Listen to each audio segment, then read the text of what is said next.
नमस्कार दोस्तों, मैं हूं श्यामवीर सिंह और आप देख रहे हैं हमारा चैनल जैसलमेर की कलियां।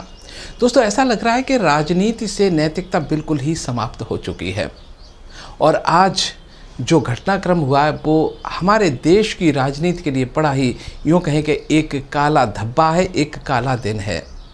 आज दिल्ली के मुख्यमंत्री अरविंद केजरीवाल की जो गिरफ्तारी हुई है, एक सिटिंग चीफ मिनिस्टर का अरेस्ट होना और बेशर्मी की हद ये होती है कि आरोप लगते रहे कब से, लेकिन जब किसी नेता पे और ख़ासकर मुख्यमंत्री इतने बड़े पद पे जो व्यक्ति हो उस पे आरोप लगता है और आरोप लगने के बाद भी उन सुनवाइयों का उनका जो व्यक्ति जवाब नहीं देता है और जब गिरफ्तार हो जाता है तो उस जो मुख्यमंत्री का पद होता है, करोड़ों लोगों का उस पद के ऊपर विश्वास होता है, उसको आज कलंकित कर दिया गया है।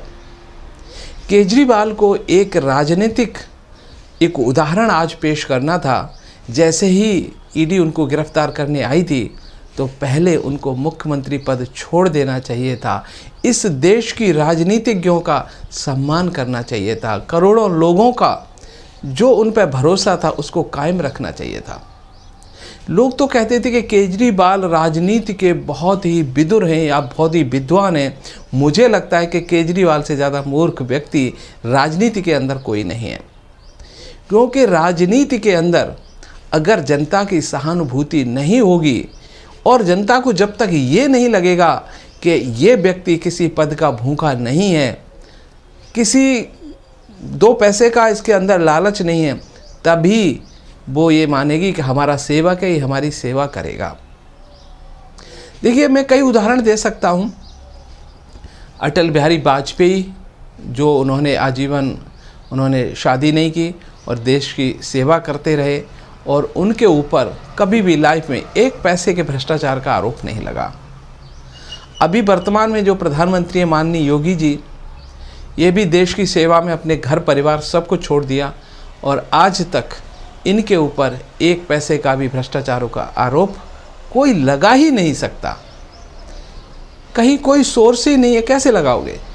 तो अभी जो राजनीतिज्ञ कहते हैं इन पे तो लग नहीं सकता था, तो इनके मित्रों पे लगाना शुरू कर दिया कि अडानी रिलायंस वाले इनके मित्र हैं और वो भ्रष्टाचार कर रहे हैं और मोदी जी कुछ कहते नहीं हैं।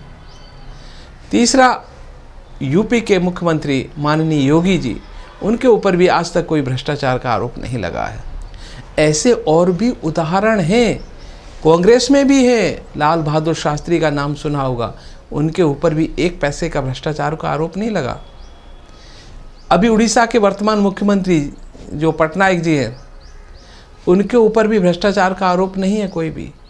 तो ऐसा नहीं कि बीजेपी में ही ऐसे नेता हों, विपक्ष में भी है, कांग्रेस में भी रहे हैं, लेकिन जिन लोगों पर आज भ्रष्टाचार का आरोप लग रहा है वो कह रहे हैं कि ये सब झूठे आरोप हैं।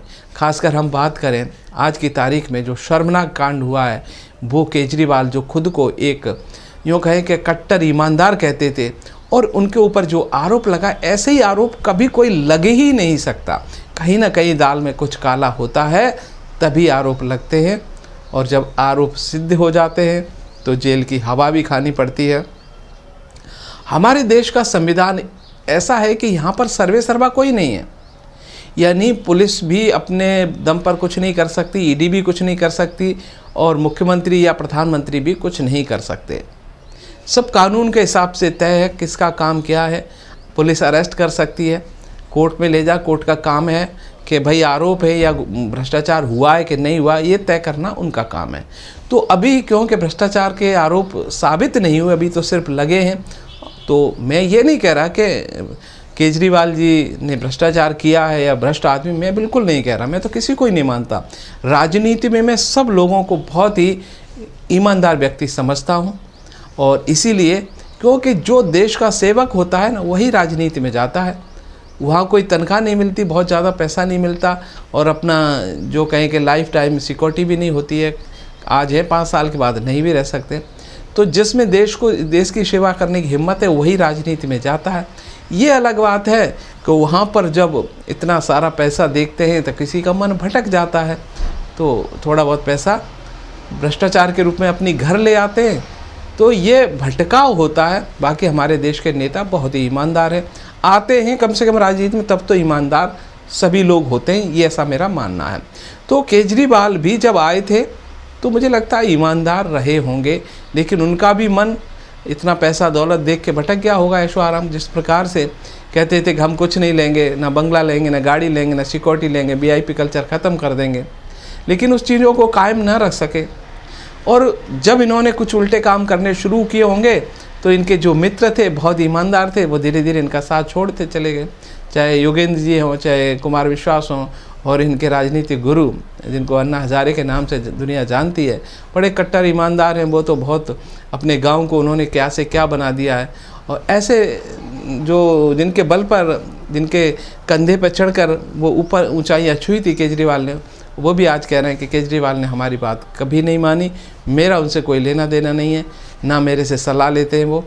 तो जो आज हुआ, मैं तो बस यही कह रहा हूँ कि कम से कम राजनीतिक मर्यादाओं को रखते हुए केजरीवाल को इस्तीफ़ा दे देना चाहिए था, और इस्तीफ़ा देते और फिर जेल भी चले जाते तो कम से कम वो पद तो मर्यादित रहता। आज वो दुनिया ये कहेगी कि तुम्हारा मुख्यमंत्री भी जेल में पड़ा हुआ है, तो हमारे देश की क्या इज्जत रह जाएगी, इस लोकतंत्र की क्या इज्जत रहेगी।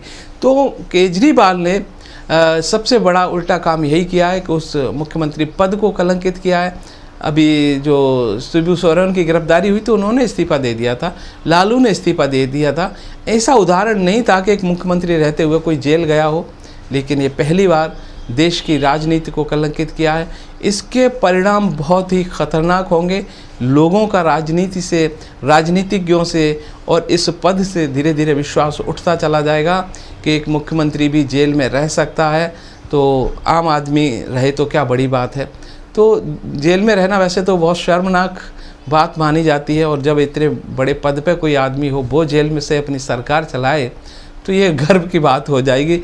तो ये आम लोगों के लिए भी ये बड़ा शर्मनाक होगा, और कहीं ना कहीं उनका भी हौसला बढ़ेगा अपराधियों का कि तुम्हारा मुख्यमंत्री जेल में, हम चले गए तो कौन सी बड़ी बात हो गई।